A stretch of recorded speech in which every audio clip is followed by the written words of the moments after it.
Hello dear learners, this is Christina Georgy and I welcome you to my channel. In my previous video, we discussed the life and works of Robert Browning. If you haven't watched that video, please find the link in the description. Today we look at Robert Browning and his dramatic monologues. First and foremost, what do you mean by a dramatic monologue? There is a single person who is patently not the poet, who utters the speech that makes up the whole of the poem in a specific situation at a critical moment. That is, in a dramatic monologue, there is always a single speaker, very often not the poet, who utters the speech, therefore it is a monologue, that too in a specific situation at a crucial critical moment. Moreover, this person addresses and interacts with one or more other people, but we know of the auditor's presence and what they say and do only from clues in the discourse of the single speaker. That is to say, we very often feel the presence of a silent listener in most of these dramatic monologues. The main principle controlling the poet's choice and formulation of what the lyric speaker says is to reveal to the reader, in a way that enhances its interest, the speaker's temperament and character. That is, by means of a dramatic monologue, we get to know the speaker's temperament and character. Now let's look at Browning's dramatic monologues. My Last Dutchess.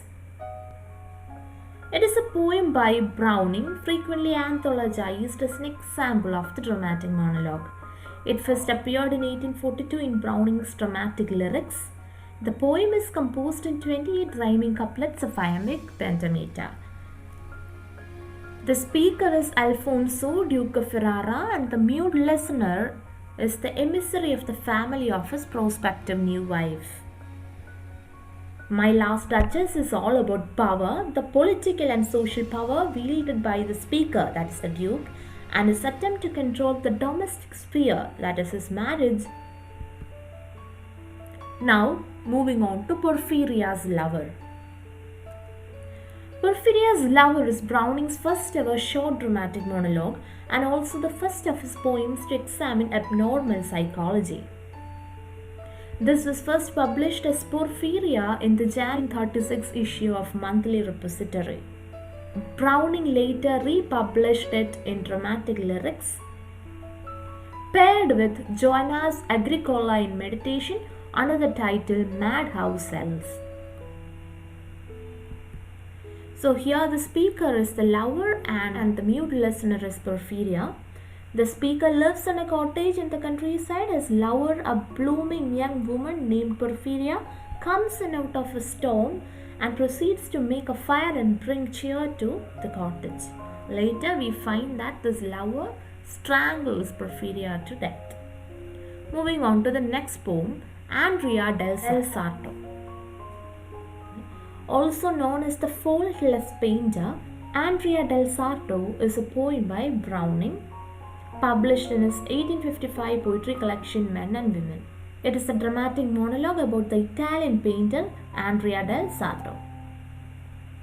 Here the speaker is Andrea, the mute listener is Lucrezia, his wife.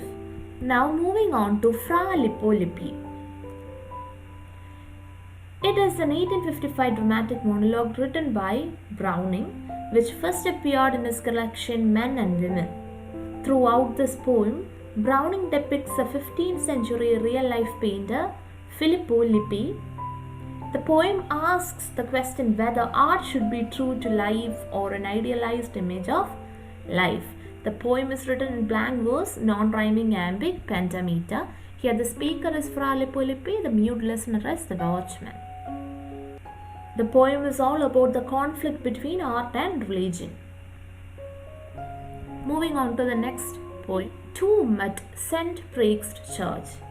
The full title of this poem is The Bishop Orders His Tomb at St. Praxed Church. Here the speaker is the bishop, the mute listener is the nephews or sons or young priests. This poem is considered to be the first blank verse dramatic monologue in English, and it is published in the collection Dramatic Romances and Lyrics in 1845. The poem is a character study of a powerful, worldly prince of the Roman Catholic Church at the time of the Renaissance. Now let's look at some of the other works by Browning. They include Joannes Agricola in Meditation. It is an early dramatic monologue by Browning. The poem was first published in the Monthly Repository. Later it appeared in Dramatic Lyrics, paired with Porphyria's Lover under the title Madhouse Cells. Count Gismund. It first appeared in 1842 in Browning's Dramatic Lyrics, where it was known simply as Franz. The poem is written in 21 verses. The Laboratory is another well-known work by Robert Browning. It is set in 17th century France and is the monologue of a woman speaking to an apothecary as he prepares a poison which she intends to use to kill her rivals in love. It is first published in 1844 in Hood's Magazine and later in Dramatic Romances and Lyrics in 1845. Caliban upon Setebos. This poem is published in Browning's Dramatic Personae in the year 1864. It deals with Caliban, a character from Shakespeare's The Tempest, and his reflections on Setebos, the brutal god believed in by himself and his late mother, Sycorax. Soliloquy of the Spanish Cloister. It is first published in Browning's collection called Dramatic Lyrics in the year 1842.